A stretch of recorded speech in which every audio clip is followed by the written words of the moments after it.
ପଞ୍ଚରନ ବାବୁ ଇଏ ଓଡିଆ ଅସ୍ମିତାର କଥା ଆପଣ କହୁଛନ୍ତି କି କଂଗ୍ରେସ ପଲିଟିକ୍ସ ରେ ଯେତେବେଳେ ଅଣ ଓଡିଆ ନେତା ଓଡିଶା ଦାୟିତ୍ୱରେ ଅଛନ୍ତି କଂଗ୍ରେସର ସ୍ଟିୟରିଂ କମିଟିର ହେଡ୍ ଅଛନ୍ତି। ନାଇଁ ନାଇଁ କଥା ତ ସେଇଆ ନଥିଲା।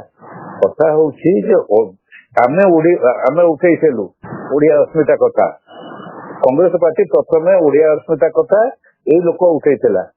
କଥାଟା ହଉଛି କଣ ଆମ ଭିତରେ କେହି ଜଣେ ମିଳିଲେନି ସଭାପତି ହବା ପାଇଁ କି? ଯେ ଏଇ କମିଟି ହେଇଥାନ୍ତା ଆଉ ଜଣେ ଷ୍ଟିୟରିଂ କମିଟି ଜଣେ ସଭାପତି ହେଇଥାନ୍ତେ। ଏଇଟା ତ ମୋର ମତଟା ଆଉ କଣ। ତ ଆପଣ କହୁଛନ୍ତି ଯେ ଅଣ ଓଡିଆ ନେତା ଅଜୟ କୁମାର ଶୁଣ ଅଣ ଓଡିଆ ନେତା ତ ସେ ହେଇନାହିଁ।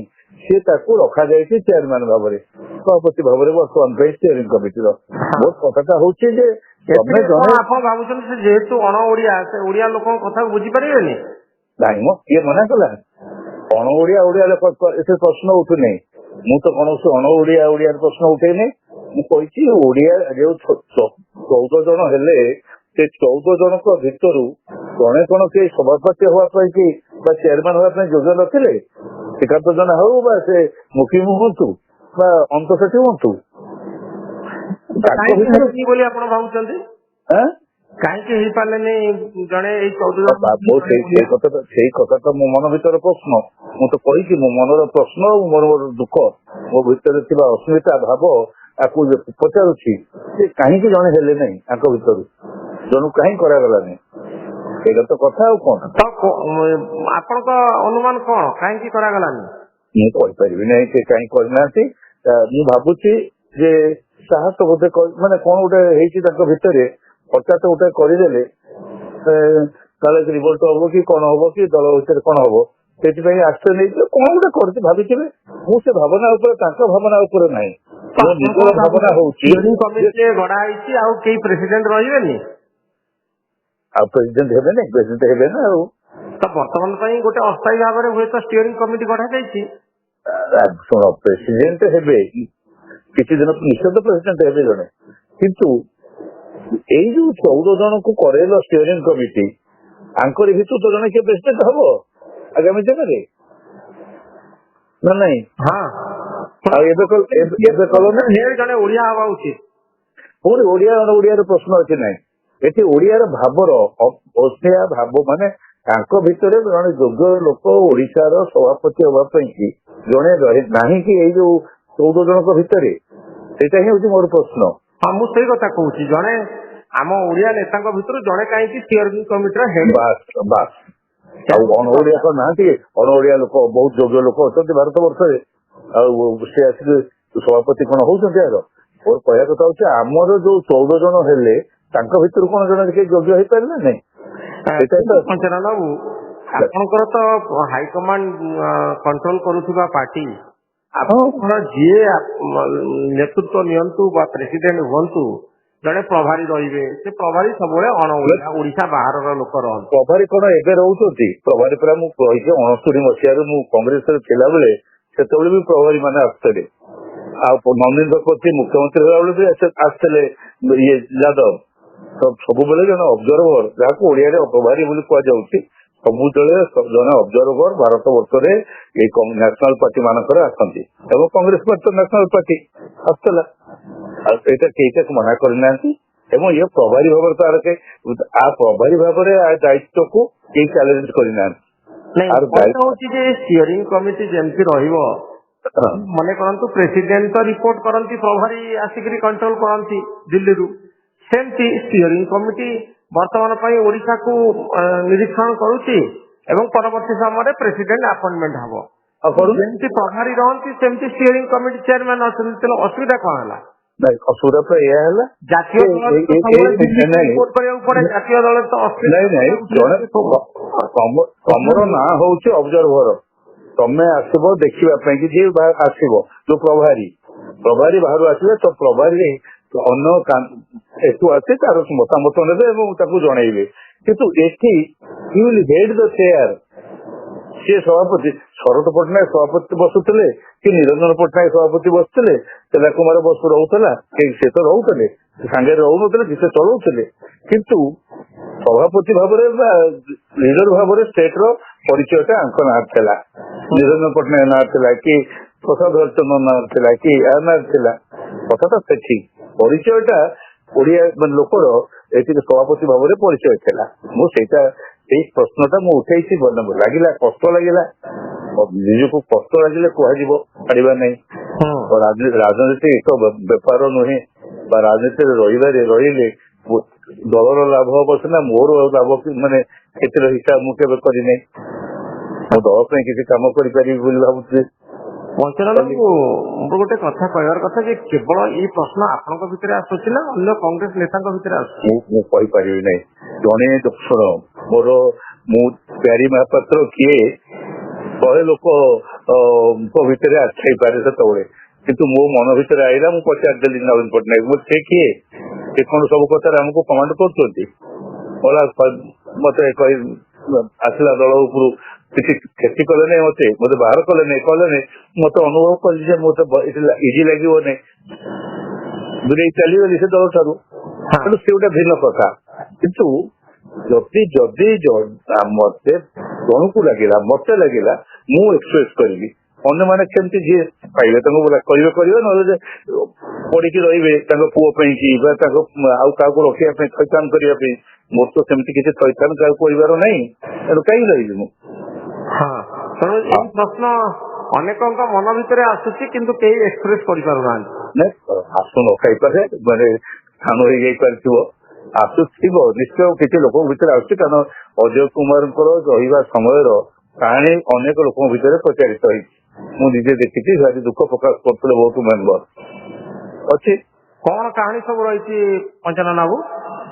କଣ ହେଇଛି ଯୋଉ କାହାଣୀ ଆପଣ କହୁଛନ୍ତି? ନାଇଁ, ଅଜୟ କୁମାରଙ୍କର ପଳେଇବାର ମ୍ୟାନେଜମେଣ୍ଟରେ ସମ୍ପର୍କିତ ଅନେକ ପ୍ରାର୍ଥୀ ଅସନ୍ତୋଷ ପ୍ରକାଶ କରୁଥିଲେ, ମତେ କହିଛନ୍ତି ପ୍ରାର୍ଥୀମାନେ, ଏବଂ ଅନେକ ଲୋକ ମଧ୍ୟ ସେମାନେ ଦଳର ନେତୃବୃନ୍ଦ ଆଜ୍ଞା କିଛି ମାନେ ଠିକ ଭାବରେ ଚାଲୁନାହିଁ କହିଛନ୍ତି ମତେ। ତାଙ୍କୁ କହୁନ ଯାଇକିରି କାହିଁକି, କିନ୍ତୁ କହିଛନ୍ତି, ନ କହୁଥିବେ କଥା ନାହିଁ, କିନ୍ତୁ ସମସ୍ତେ ଯେ ତାଙ୍କ ପାଖକୁ ଯାଇକିରି କହିପାରୁଥିବେ ସେମିତି କିଛି ନାହିଁ, ମାନେ ନାହିଁ। ତ ପରାଜୟର ସମୀକ୍ଷା କାହିଁକି ହେଲାନି କଂଗ୍ରେସ ପାର୍ଟିର ବୋଲି ଆପଣ ଭାବୁଛନ୍ତି? ମୁଁ ତ ସେଇଟା ମୋର ପ୍ରଥମ ପ୍ରଶ୍ନ। ମୁଁ ଲେଖିକି ଦେଇଥିଲି ଗୋଟେ ଚିଠି ଶରତ ପଟ୍ଟନାୟକଙ୍କୁ, ଯେ ତୁରନ୍ତ ଇଲେକ୍ସନ ସମ୍ପର୍କିତ ସମସ୍ତ ସମୀକ୍ଷା କରାଯାଉ। କାହିଁକି ହେଲାନି, କଣ ପାଇଁ କଲେନି? କଣ ପାଇଁ ସେଟା କରିଦେଇଥିଲେ ଅନେକ କଥା ସ୍ପଷ୍ଟ ହେଇଥାନ୍ତା। ଆମେ କଂଗ୍ରେସକୁ ସବଳ କରିବାକୁ ଅଛୁ ନା କଂଗ୍ରେସକୁ ଦୁର୍ବଳ କରିବାକୁ ଅଛୁ? ମୋର ପ୍ରଶ୍ନ ହଉଛି, ଆଗ ରାହୁଲ ଗାନ୍ଧୀଙ୍କର ପରିଚୟ, ରାହୁଲ ଗାନ୍ଧୀଙ୍କର କାର୍ଯ୍ୟ, ରାହୁଲ ଗାନ୍ଧୀଙ୍କର ସମସ୍ତ ବ୍ୟବସ୍ଥା, ତାକୁ କିପରି ଭାବରେ ଆମେ ଏଇ ନିର୍ବାଚନରେ କରିଥିଲୁ, ସାମ୍ନାକୁ ଆଣିଥିଲୁ, ସେ କଥାଟା ତ ଆଲୋଚନା ହେଇଥାନ୍ତା, ସେଟା ହେଲା ନାହିଁ ଜମା। ଆଲୋଚନା ନ ହେବାର କାରଣ ଖୋଲାଖୋଲି ଏ ସମ୍ପର୍କରେ ଆଲୋଚନା କରିବା ପାଇଁ ଦଳ ଡରୁଛି କି, କଂଗ୍ରେସ ଡରୁଛି କି? କାହିଁକି କହିପାରିବିନି, ଡରିଲା କି କହୁନାହିଁ। ଶରତ ପଟ୍ଟନାୟକ ମୁଁ ଏ ସମ୍ପର୍କରେ ଚିଠି ଲେଖିଥିଲି, କିନ୍ତୁ କିଛି ତ ହେଲାନି। ଆଉ ଏ ବୈଠକ ତ ହେଲାନି, ଆଲୋଚନା କରିବା ପାଇଁ ବା ଇଏ କରିବା ପାଇଁ କିଛି ବୈଠକ ହେଲାନି। ପରବର୍ତ୍ତୀ ସମୟରେ ଯୋଉମାନେ ନେତୃତ୍ୱ ନେଲେ ଶରତ ପଟ୍ଟନାୟକଙ୍କ ପରେ ଏ ଷ୍ଟିୟରିଂ କମିଟି ଆଲୋଚନା କରିବ ବୋଲି ଆପଣ ଭାବୁଛନ୍ତି କି? କଲେ ଭଲ। ଷ୍ଟିୟରିଂ କମିଟିର ତ ଦାୟିତ୍ୱ ନଥିଲା ସେତେବେଳେ ନିର୍ବାଚନର। ସେଥିରେ ଷ୍ଟିୟରିଂ କମିଟିରେ ଯୋଉମାନେ ଅଛନ୍ତି ସେମାନେ ଭିତରୁ କିଏ କିଏ ପ୍ରାର୍ଥୀ ହେଇଥିଲେ, କିନ୍ତୁ ତାଙ୍କ ତ ଦାୟିତ୍ୱ ନଥିଲା। ସେ କାହିଁ କରିବେ ସମୀକ୍ଷା? ସମୀକ୍ଷା କରିବା କଥା ସେ ଯୋଉ ଶରତ ପଟ୍ଟନାୟକ ଅବଜରଭର ତାଙ୍କର କଣ ଅସୁବିଧା ହେଲା ଯେ ସମୀକ୍ଷା ଏପର୍ଯ୍ୟନ୍ତ ହେଇପାରିଲାନି? ସେଇଟା ତାଙ୍କୁ ପଚାରିଲେ ସେ କହିବେ ନା। ତାଙ୍କ ସୁବିଧାଟା ମୁଁ କେମିତି କହିବି? ସୁବିଧାଟା ତାଙ୍କର, ମୋର ତ ସୁବିଧା। ଷ୍ଟିୟରିଂ କମିଟି କେତେ ଦିନ ପର୍ଯ୍ୟନ୍ତ କାମ କରିପାରିବ, ଆଉ ପ୍ରେସିଡେଣ୍ଟ କେତେ ଦିନ ପର୍ଯ୍ୟନ୍ତ ଆପଏଣ୍ଟମେଣ୍ଟ ନ କଲେ ଚଳିବ ବର୍ତ୍ତମାନ ସମୟରେ? ଯଦି ଏମାନେ ରାହୁଲ ଗାନ୍ଧୀଙ୍କର ସମସ୍ତ ବାର୍ତ୍ତାକୁ ଠିକ ଭାବରେ ବୁଝିକିରି କାର୍ଯ୍ୟକାରୀ କରନ୍ତି, ତାହେଲେ କଂଗ୍ରେସ ଆଗକୁ ଆଗେଇବ।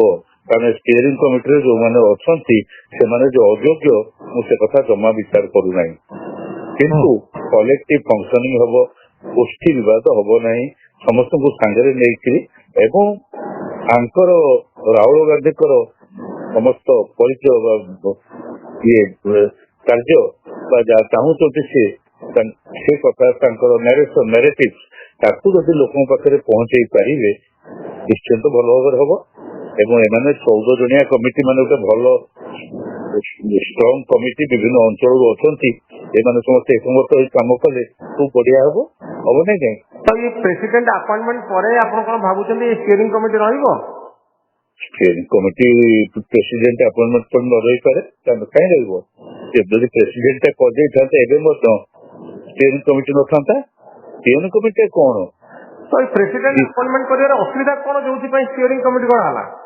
ନାଇଁ, ପ୍ରେସିଡେଣ୍ଟ ଜଣେ ରହିଲେ ତା ସାଙ୍ଗରେ ଷ୍ଟିୟରିଂ କମିଟି ରହିଲେ କ୍ଷତି କଣ ହେଇଥାନ୍ତା? ସେ ଗୋଟେ ପ୍ରେସିଡେଣ୍ଟ କୁ ଚଳେଇବା ପାଇଁ କି ସାହାଯ୍ୟ କରିବା ପାଇଁ କି ଗୋଟେ କମିଟି, ଗୋଟେ ସେମିତି ତ ଗୋଟେ ଇଏ କମିଟି ରହୁଥିଲା, ସେମାନେ ପାଖାପାଖି ରଖୁଥିଲେ, କିନ୍ତୁ ଗୋଟେ ପ୍ରେସିଡେଣ୍ଟ ବର୍ତ୍ତମାନ ପାଇଁ ଗୋଟେ ଷ୍ଟିୟରିଂ କମିଟି କରିଥିଲେ କିଛି କ୍ଷତି ହେଇନଥାନ୍ତା। କହିଲେ ଭଲ, କଣ ଅଛି? ତ ଆପଣ କଣ ଡିମାଣ୍ଡ କରୁଛନ୍ତି ଯେ ଅଜୟ କୁମାର ଏ ଷ୍ଟିୟରିଂ କମିଟିର ହେଡ୍ ହବା ଉଚିତ ନୁହେଁ? ଷ୍ଟିୟରିଂ କମିଟି କଣ ହବ? ମୋର କଥା ହଉଛି ଷ୍ଟିୟରିଂ କମିଟି ଭିତରୁ ଜଣେ ସଭାପତି ହୁଅନ୍ତୁ ଏବଂ ଅଜୟ କୁମାର ନିଜର ଅସଫଳତା ପାଇଁ, ଗତ ନିର୍ବାଚନରେ କଂଗ୍ରେସର ଅସଫଳତା ପାଇଁ ଅଜୟ କୁମାର ମଧ୍ୟ ଦାୟୀ। ଏକଥା ମୁଁ ସ୍ପଷ୍ଟ ଭାବରେ କହୁଛି। ଶରତ ପଟ୍ଟନାୟକ ଦାୟୀ, କିନ୍ତୁ ଅଜୟ ପଟ୍ଟନାୟକ ମଧ୍ୟ ଦାୟୀ, କାରଣ ସେ ସର୍ବଶକ୍ତିମାନ ହୋଇଥିଲେ। ଶରତ ପଟ୍ଟନାୟକ ଦାୟୀ, ସର୍ବଶକ୍ତିମାନ, କାରଣ ପ୍ରେସିଡେଣ୍ଟ ହିସାବରେ ତ ନିଶ୍ଚୟ ଦାୟୀ, କିନ୍ତୁ ସେ ତ ପଳେଇଲେ। ନିର୍ବାଚନ ଆରମ୍ଭ ହେଲା, ସେ ଗଲେ ଯେ ଆଉ ଦେଖା ନାହାନ୍ତି, ପାର୍ଟି ଅଫିସକି ଆସିନଥିଲେ, ଭୋଟ ସରିଲା ଏପର୍ଯ୍ୟନ୍ତ ବୋଧେ ଆସିନାହାନ୍ତି। ଆଉ ତାଙ୍କ ଜାଗାରେ ମାନେ ପ୍ରଭାବିତ ଏଠି ଥିଲେ ନା, ସେ ଯୋଉ ଅବଜରଭର ଆସିଥିଲେ ସେ ହିଁ ପରିଚାଳନା କରୁଥିଲେ। ତେଣୁ ତାକୁ ସେଇ କଥା ପାଇଁ କି ସେ କରୁନାହାନ୍ତି। ପଞ୍ଚାୟତ ବାବୁ, ବର୍ତ୍ତମାନ ଅଜୟ କୁମାର ତୁରନ୍ତ ଷ୍ଟିୟରିଂ କମିଟିରୁ ହଟିଯିବା ଉଚିତ ବୋଲି ଆପଣ କହିବେ? ଷ୍ଟିୟରିଂ କମିଟିରୁ ନୁହେଁ, ସେ ନିଜେ ଯାହା ଯାହା କରିଛନ୍ତି ତାର ସମୀକ୍ଷା କରି ନିଜେ ଅନୁଭବ କରିକିରି ନିଜର ଭିତରେ ଥିବା ଚେତନାକୁ ଜାଗ୍ରତ କରିକିରି ତାଙ୍କର ଅପରାଧ ପାଇଁ କି ସେ କଂଗ୍ରେସ ପାର୍ଟି ପାଖରେ ଓଡିଶାରେ ଭୁଲ ମାଗିକି ଏଠୁ ଅପସରି ଯିବା ଦାୟିତ୍ୱ, ଅପସରି ଯାଆନ୍ତୁ ବା ରୁହନ୍ତୁ, କିନ୍ତୁ ଭୁଲ ମାଗିବେ ଯେ ହଁ ମୋର ଏଇ ତ୍ରୁଟି ଗୁଡିକ ହେଇଥିଲା, ମୁଁ ଏମିତି ପାନ ମସଲା ବାଣ୍ଟିଥିଲି, ସେ ପାନ ମସଲା ବାଣ୍ଟିବାର କୌଣସି ଯଥାର୍ଥତା ନଥିଲା, ମୁଁ ଏମିତି ବାହାଘର ପରେ ଛୁଆ ଜନ୍ମ ହେଲା, ଛୁଆ ମାନଙ୍କୁ ଅସୁର ଛୁଆଙ୍କୁ ଜନ୍ମ ପାଇଁ କି ମିଠେଇ ବାଣ୍ଟିଲି, ଏଇଟା ଗୋଟେ ଭୁଲ ହେଇଗଲା, ଏସବୁ କଥା କହିବା ଉଚିତ। ସେ ଏସବୁ କହିଦେବା ଉଚିତ। ଷ୍ଟିୟରିଂ କମିଟିରୁ ତୁରନ୍ତ ହଟିଯିବା ଉଚିତ। ନାଇଁ ଷ୍ଟିୟରିଂ କମିଟି ହଟିବ। ଷ୍ଟିୟରିଂ କମିଟି ଗୋଟେ ଅର୍ଗାନାଇଜେସନର ସେଟଅପ୍ ଟା ତିଆରି କରିବାକୁ ହଟିଯିବା ଉଚିତ, ଚେୟାରମ୍ୟାନ ପଦରୁ। ଚେୟାରମ୍ୟାନରୁ ସେ ହଟିବା ଉଚିତ ଏବଂ ଆମର ଷ୍ଟିୟରିଂ କମିଟିରେ ଥିବା ଯେକୌଣସି ଯୋଗ୍ୟ ବ୍ୟକ୍ତିକୁ କଂଗ୍ରେସର ସଭାପତି କରାଯାଉ, ଏହା ହଉଛି ମୋର ସ୍ପଷ୍ଟ। ଆଜ୍ଞା, ବହୁତ ଚେୟାରମ୍ୟାନ କରାଯାଉ, ଏହାର କମିଟିର ଚେୟାରମ୍ୟାନ କରାଯାଉ। ବହୁତ ଲୋକ ଅଛନ୍ତି ତା ଭିତରେ, ବହୁତ ଯୋଗ୍ୟ ଲୋକ ତା ଭିତରେ ଅଛନ୍ତି, ପୁରୁଣା ଲୋକ ଅଛନ୍ତି, ଅନ୍ତର୍ସଚିବ ଅଛନ୍ତି। ପଞ୍ଚାନନ ବାବୁ, ସବୁଠାରୁ ଅଧିକ ଯୋଗ୍ୟ କିଏ ବୋଲି ଆପଣ ଭାବୁଛନ୍ତି? ନାଇଁ, ମୁଁ ସେମିତି ତଉଲିକିରି ପକେଇ ନାହିଁ ଯେ ପ୍ରତ୍ୟେକ ଲୋକର ନିଜ ନିଜର ଗୁଣ ଅଛି, କିନ୍ତୁ ମୁଁ ସବୁବେଳେ କହିଛି କଲେକ୍ଟିଭ ଫଙ୍କସନିଂ ହେଲେ ବହୁତ ଯୋଗ୍ୟତା ସମସ୍ତଙ୍କ ଭିତରେ ଥିବା କିଛି